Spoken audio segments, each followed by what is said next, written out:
Well, good evening and welcome to the September edition of The Edge. I'm your host, Trevor Lewington. Really pleased that you could join us this evening, whether it's Roku TV or Apple TV, SSH 101 TV. Listen, we don't care how you got here. We're just really glad you could join us tonight. You can also find Jess TV on jessfm.ca as well as YouTube. Every month on the third Thursday, I'm talking to community and business leaders that are having a real impact here in Southern Alberta. And tonight is no exception. I'm very pleased to be joined by Brock Skretting, who's the Director of Creative Industries for Economic Development Lethbridge, which I think is one of the longest titles we've ever had. So welcome. Great. Thank you for having me. This is really exciting. So what is the Director of Creative Industries? Like what's that job?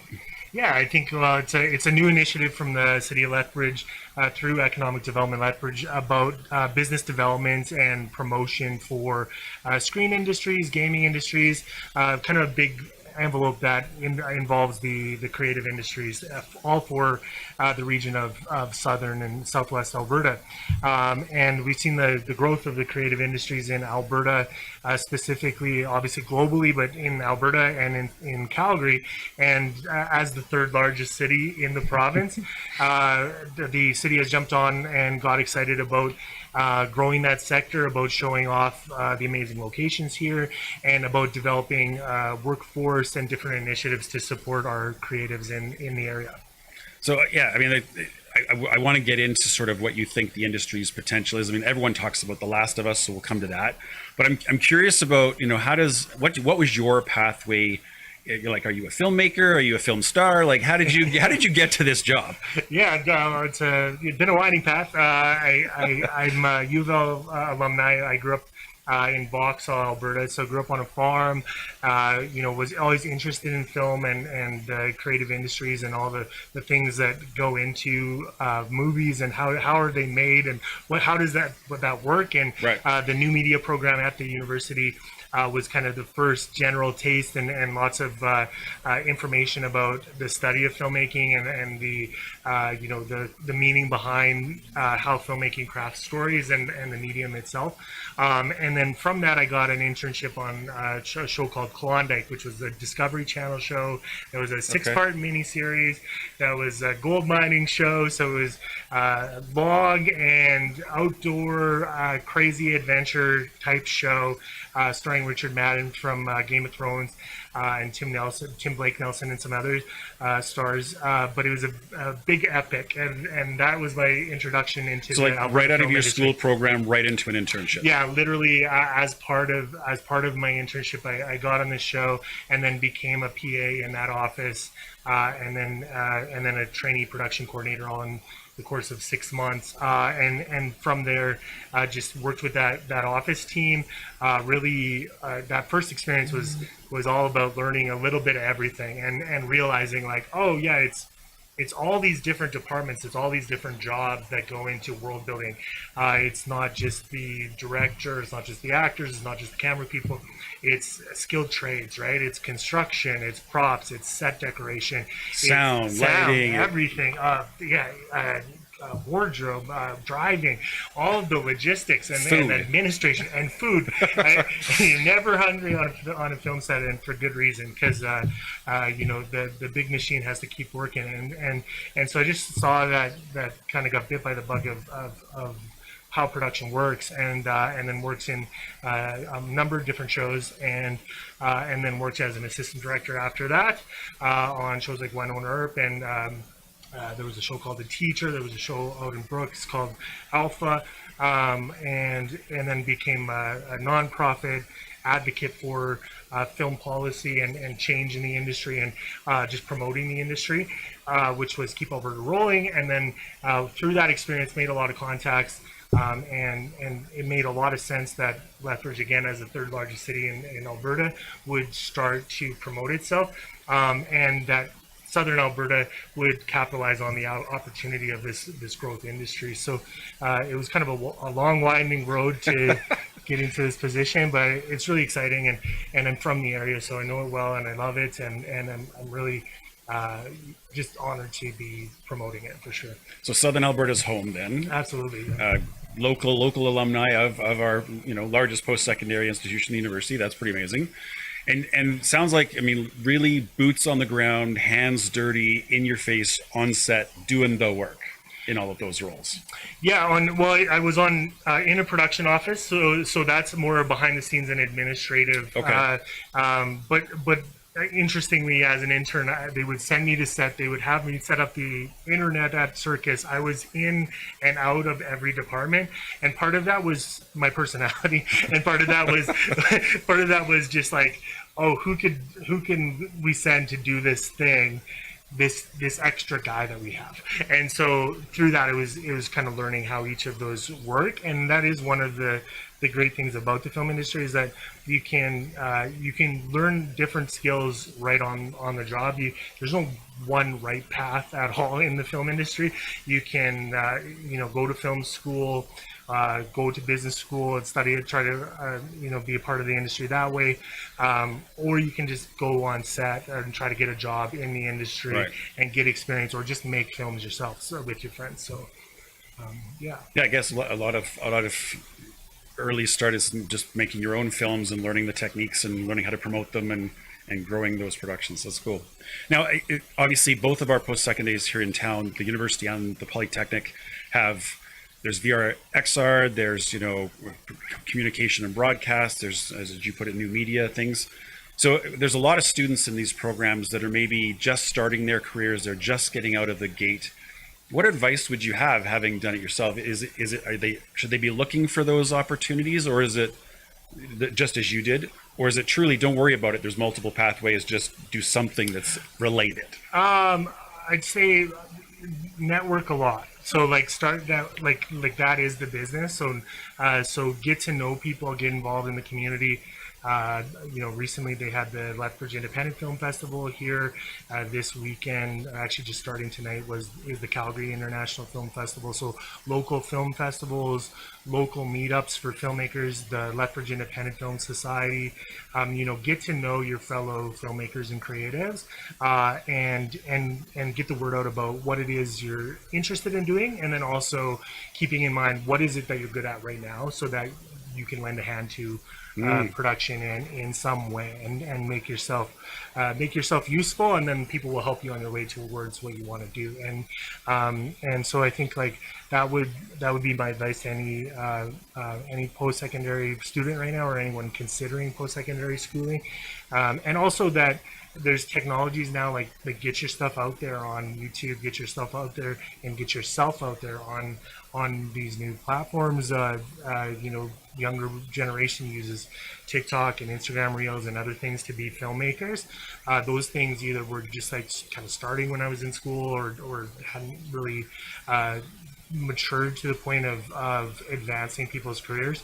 But those tools do advance people's careers in crazy and unexpected ways now. So I would encourage everyone to be their own biggest advocate, and also and network and find your people and find your skill. And if you're more of an introverted person, or a person that is skill based, then or a craftsman, or really hone that craft. Then just make sure that you're so good at that thing that you're known for it, and then the networking people and the producers and the directors, they'll find you, because they'll know I need that thing and I know who does it. And so okay. There's no again, no one right way to be, or one right path for the industry, but that would be my initial thoughts. Okay. And you talked about sort of that networking piece and getting to know the groups and understanding those elements. Is it a collaborative industry? You sort of think of the traditional Hollywood studio battles, very competitive industry, but at the local level, do people work on projects together? Is that more of a community? Yeah, absolutely. I think it's both, right? It is locally, it's very collaborative in that you, on a film site, you're working together towards the same goal, right? So you're no one person has the skills, all of the skills, or very few people would have all of the skills that are required to make a great film, make a great project. All of these individual skills and specialized skills have to come together, and then they have to be organized and managed by generalists to keep it all. keep the wheels on the track to make a project. So even in the competitive environment or the industry side of things, it's still collaborative. It's just more high stress from hours and how much effort and how much is on, if you make a mistake on a large budget thing, a lot of money's on the line, therefore a lot of stress. But locally, there's a lot of great groups. I mentioned LIFS up in Calgary. There's the Film Society as well, Calgary Independent Film Society, that will rent out equipment. There's local filmmakers here like Michael Worf with Coal Banks that will happily help out, and there's lots of hobbyist groups as well that they want to share their skill set and their knowledge because that's what they love to do, right? And so I think there's a little bit of both, but in a good way.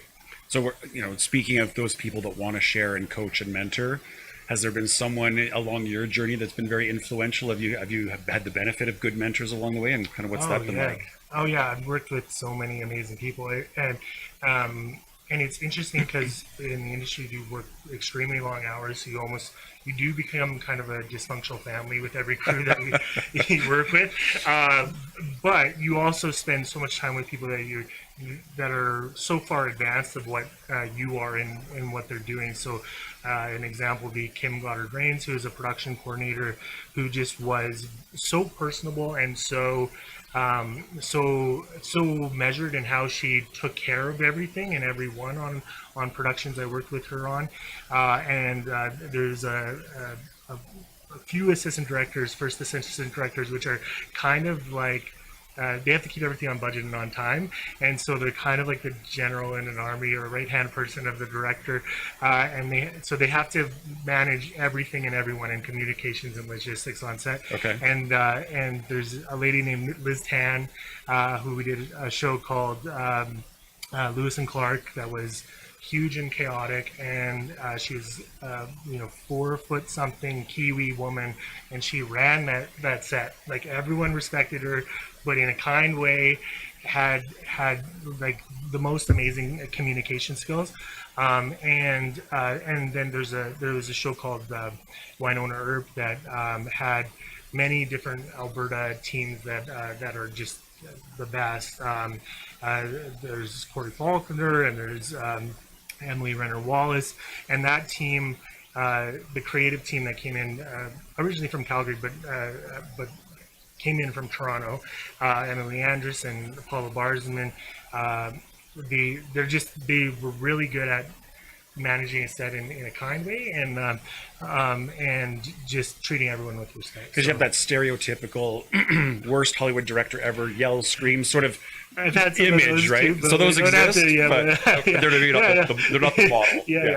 No, there's and I think that as time goes on, there's less and less of that. There's more inclusivity in the industry, more female leadership, more focus on the story, and also the distribution channels opened up, right? So with streaming, with online, and different companies, there's a lot of different niche content being made, and therefore there's more opportunity for positive work environments in the industry. Okay, no, that's really interesting.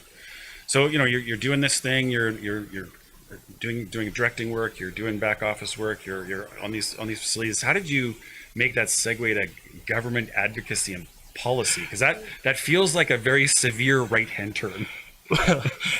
Well, I'm interested in lots of things. Well, I think like one of the questions that always came up on set and amongst people in the industry was, this is such an obvious win for Alberta, this industry. We have the landscapes, we have the natural diversity and beautiful landscapes. Everything you need is here. Everything, right? Everything except for an ocean, right? And so the conversation was like, why are we not as big of an industry in this sector as a Vancouver or Atlanta or Toronto? And there's a few different answers for that, but one of the reasons was the government policy at the time. The solution, as far as I could tell anyway, was to just have that conversation, right? Like, just to make sure more people knew about it, because the industry can't, and certainly not the crew, each one is focused on that particular project, the next thing. I'd say when you're on Kananaskis Mountain and you're making a movie, you can't advocate to yourself to the politicians. It's a little tough to do that. They're pretty far away. Yeah. So reducing that distance and just making sure that that our local leaders, municipal leaders, chamber, commerce, business leaders, everyone that benefited from it, the different communities, and then also the provincial representatives, MLAs, all found out about what a win this industry is for their constituents, and the potential for it to grow into more regions and just be a big feather in the cap for the province. So having politicians in the family and different other things, being like, well, how do you talk about this stuff, and how do you go about it? And certainly there's all these other industry leaders and groups and organizations that also pushed for that and wanted that change. It was pretty unanimous. It was just about different approaches to how to get it done. We just tried to do it the Alberta way. Let's start our thing and start talking about it. And it grew and grew. And the nice thing now is there's a messaging, social media arm to keep people in the know about the industry and about different opportunities that have come about from those the positive provincial government, and also city changes. City of Calgary putting more support in, City of Edmonton, right, and now City of Lethbridge. So lots of positive news stories out of Team Alberta. Yeah, I mean, there's always been big blockbusters filmed in Alberta, and we have a long history of this industry being successful. But it feels like there was a massive unlock with tax credit changes and other government policy, and all of a sudden, everybody's aware of the potential of film and TV. Right. Exactly. No, and yeah, it's been going back 100 years. It's been early days of Hollywood directors wanting to. There's a great book by Mary Graham called Stunning Backdrops, all about the early days of filming in Alberta, the Bill Marsland days of the 80s and the 90s. Marilyn Monroe came in the 50s, went to Jasper and Banff, shot River of No Return. In the 90s, Unforgiven, shot here with Clint Eastwood.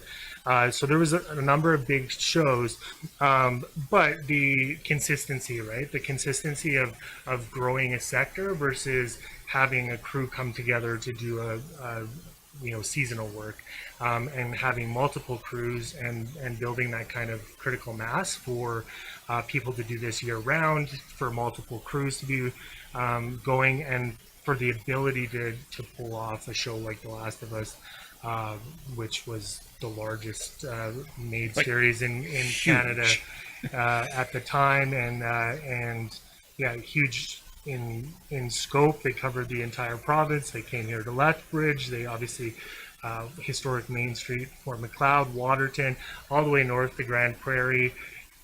Shot Calgary, 4th Avenue flyover, right downtown Edmonton. They really covered the whole province. So that's a massive undertaking. Was a testament to the crew and the work that had been put into organize, and just the logistics of that on budget, on time, and keeping people in the right place. I can't imagine. Wild. Yeah, wild. Now, as part of your work, you were just in Toronto for TIFF, the Toronto International Film Festival. So talk to us a little bit about, why would someone like you go to an event like that? Yeah, I think much like any industry, the film industry has business events. And a lot of times when you think about film festivals, you're thinking about the premieres of the movies or the red carpet and the lights, and we got the lights here. But at the same time, there's panels and industry talks about the the trends in the industry, the producers and different players, studios, film commissions, vendors, all of the leadership of that area and of the industry at large.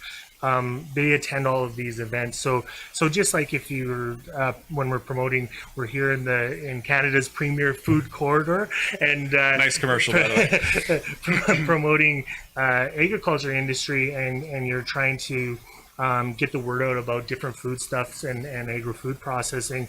You travel to different cities, and that's how you increase those markets, right? It's a global industry. So I think this is the first year of the initiative, getting Lethbridge on the map, and making sure that people are aware that we're film friendly, that we're interested in developing the sector, that we're wanting to work with investors, with local producers, and also international and national producers, and then also just network. And it's a people business. It's all about networking. Those relationships really matter. Build relationships over time, right? So that they know that this is the opportunities here. This is there's lots of, if they haven't heard of you, they aren't going to film there. So introducing the area and all the assets here to the sector at large, and yeah, just join some of the development and success that we've seen in Calgary, and over the years they've attended these events for years and years, joining with them and trying to take a team Alberta approach and be an extra location options for those projects that are coming through the province. Yeah, I mean, in economic development, we sometimes hear that, it's public money, and so some of this work that people question the value and the expense. But, to your point, Calgary has a very well-established reputation. Do people in Toronto know where Lethbridge is? They do now because you were there, but is that part of it, is just getting Lethbridge's name out there and getting connected? Yeah, I think just getting aware that they're interested in this part of the sector, right? Like, they maybe have heard of it, but it's a global. The Film Commission for New Zealand is there, and Japan, and oh wow, and, so it truly is international. Truly international event, and so. And Europe and South America. So one, you get to learn what they're doing and how they're promoting their area, and how you what niche you want to play in, and business you want to develop, but also just awareness. Just have to be you have to be at the table if you want to eat, and you got to go where the fish are. You fish where the fish are, and so yeah, I think that's the business behind it, and then you do. It is positive to also promote and be part of telling the Alberta story, which is, at that event, the two shows that we did go to was The Order, which filmed in Alberta, filmed in Didsbury, Kananaskis, and Break Creek, and downtown Calgary, and Didsbury, and you promote that film, that those producers see that they have a positive memory of shooting in Alberta, and people who have already filmed here have a higher likelihood of coming back again. So you want to be seen to supporting those projects, not just when they're here logistically and on the ground, but through the process of them finding an audience and promoting to the world that, like, if you come and film in Alberta, we're going to be 100% behind that project, because that's an Alberta project now. So, like you said, Team Alberta, we are, we don't care where you shoot, we just want you here. There you go, exactly. And then a different example, a movie that didn't film here, but it was called Relay, that David Mackenzie directed, and he filmed Under the Banner of Heaven and a pilot here called Damnation in 2016. He loves Alberta. He was like, how's the Chinook? He was like amazing Scottish team. So while you're there and you're also attending all these panels, you're also reconnecting and keeping connected to those people who have already done business in Alberta, because they might have in a year a project that comes up, and any one project it's high risk, high reward. It can be the difference of a lot of investment in the province. So just maintaining relationships. Okay. Now, obviously, you can't tell us the projects that may have been considering Lethbridge, and I know you're only a year into the program here as we start to really focus on creative industries. But have location scouts come to Lethbridge? Has Lethbridge been explored for future productions? Is that something that's happening? Absolutely. So yeah, according to records anyway, there's usually about 2 or 3 scouts that happen per year before, just on their own, before this initiative started. As of today, there's been 10. So 10 inquiries for different size projects, and that actually came here, and then a lot of others that have reached out and said, I may have this thing next year, this feature, this series. And so it's just about getting people that information when they reach out, and then having boots on the ground. So they're like, what do you have for a dentist office? All right, let's go take some pictures. Right. And just it is that hurry up and wait kind of industry. So yeah, when things are requested, get to them as fast as possible, and then you don't know, and you're not in control of the reasons why they do or don't. It could be years out even if you are successful, and if you're not successful, you may never hear anything. Right. 100%. But at least you put your best foot forward, and as you're taking care of those potential businesses, you're also building a brand for the city and a story about the city. So every time those scouts come, now you've got pictures documenting downtown core, the mall, the pavilions, the river valley, the different assets that we have here in the city that may be used for that project, or they may be used and now they're on hand for future projects. Right. And they're in those libraries of those location scouts, which is even more critical because it's when they go behind looking, the scenes. They've got it's in their mind, top of mind, right? Well, that's exciting. To go from sort of 2 or 3 a year to now 10 in the first year. That sounds very promising. That's great. Yeah, there's been lots of interest, and again, you don't know what will come of that, but it's just pushing what we have and showing the assets, and then I also think that the other big reason to get involved in this industry is the marketing side. So like, what do you want people to know about Lethbridge? What do you want people to know about Southwest Alberta? Is it the Japanese gardens? Is it the head smash in buffalo jump? Is it the sports teams that we have here, the Hurricanes or the Bulls? What do we want to tell? What is the story of Lethbridge? And certainly that's the art of economic development in different sectors. Right. Is how do you, the art of accepting investment through storytelling. Well, and what better way to tell stories than film, television, and all of these other methods, right? Right. So, I mean, you're obviously very passionate about the industry. You've been in it basically since you left school, all the way through in different forms.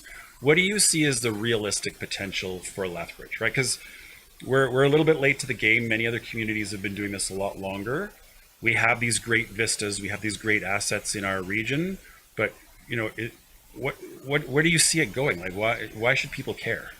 Well, I think it's very realistic, like we've seen with The Last of Us, to get a few days or a few weeks on some of those projects in the future that come, like the larger projects that come through Calgary. Right. The longer term play, that it is a very long term play, that to build crews and try to land homegrown shows or scale homegrown shows, those take time and investment. So I definitely see that as part of my job, is to try to find people, if they want to build infrastructure, work with the post-secondaries as they maybe adjust some of their programming to be more involved in the film industry. and how to get the community partners to work together to create opportunities. But all that said, it is that kind of industry that just by getting the word out, you never know what will happen. Like there can be investment based on I need that post office in my show. I need that bridge in my show.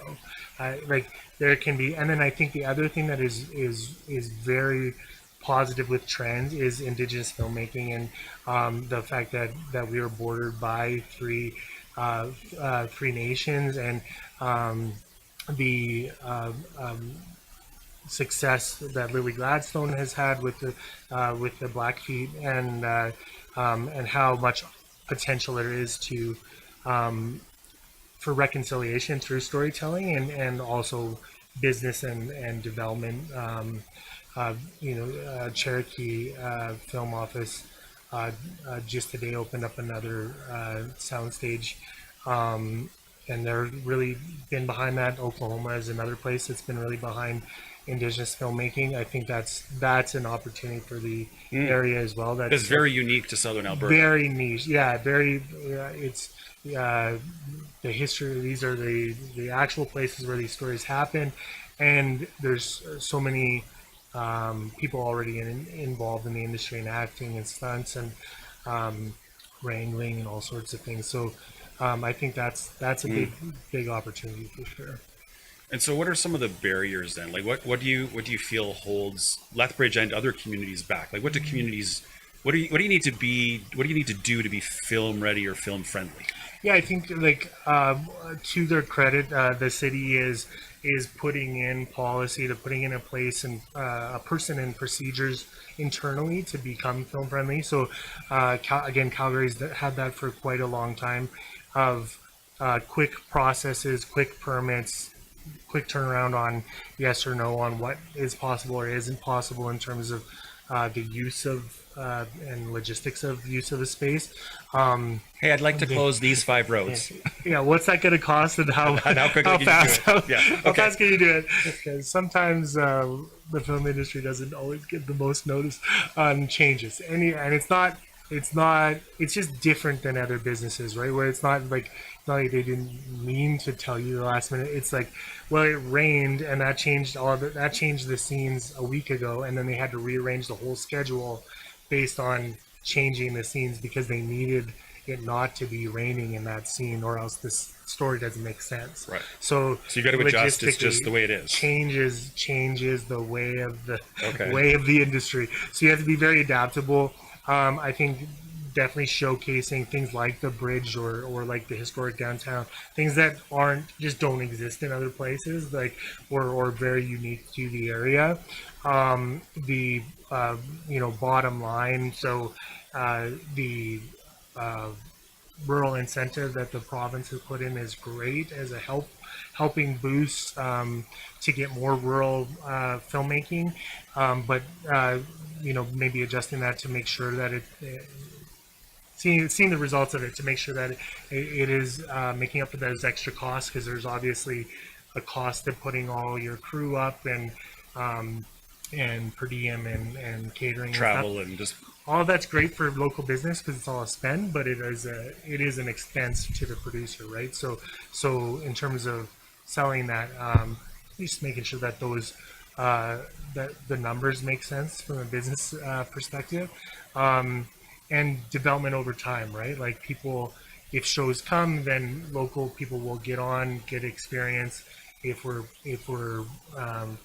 people are going through the post-secondaries and even getting experience in other places, whether it's in the province or outside or anywhere in the world, and then they come back and they have, if Gianna comes back and she's got a lot of experience and now she's developing her production company, that's keeping people working, right? So how do you get local production companies and people to set up shop here? Those are the barriers, right? Like infrastructure, workforce. We don't have a sound stage that Calgary does, for example. Exactly, right? So we have warehouses and pavilions and other things that absolutely could work, and we could make it work, but we don't have a purpose-built facility.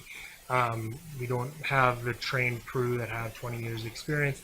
they would have to bring those in, or they'd have to be as part of a Calgary show. Or that said, it's a lot. It's very affordable to buy a house here. So if you're Everything if you're is affordable here. Yeah. yeah, literally, yeah, everything. Texas at a 50% discount. If people are experienced and they want to own a home, and they want to a bit more balance in their life, it's a great community. It's a wonderful place to live. So selling the Alberta Advantage and getting people to move that maybe have experience in the Vancouvers and the Torontos and other jurisdictions, but want a different lifestyle, or want to come to a place where they can afford a home and afford to live. Can we get some of those people to move here and start to build an industry? It really is ground floor effort, and it'll certainly take time, but I think it's worth the effort because of the natural wins that the city has. But as you pointed out, that there is some capacity building that needs to happen. But as you build more capacity, you train more people, you bring more shows, that in turn attracts more people, that builds more talent, that brings more shows. Like, there is a bit of a virtuous circle there 100%. if we can get the ball rolling sufficiently. Yeah, there's a flywheel effect, absolutely, where you see, like in Calgary, there's production companies, production managers, and they're going and getting shows because that's their business, right? so it's not just not just the one person accepting shows.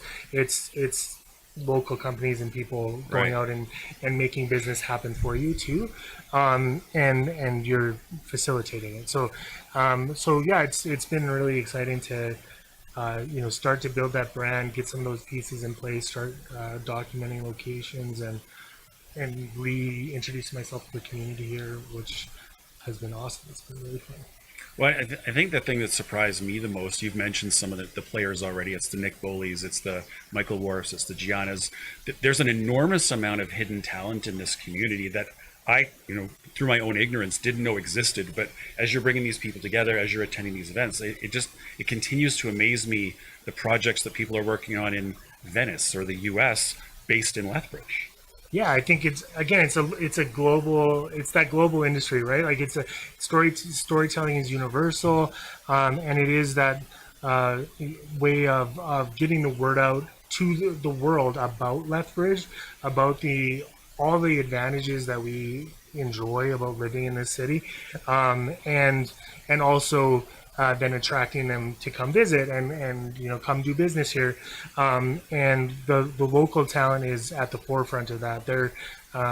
They've been cultivating community, they've been working on their skills, and it's just about finding ways to support them, help them scale their businesses.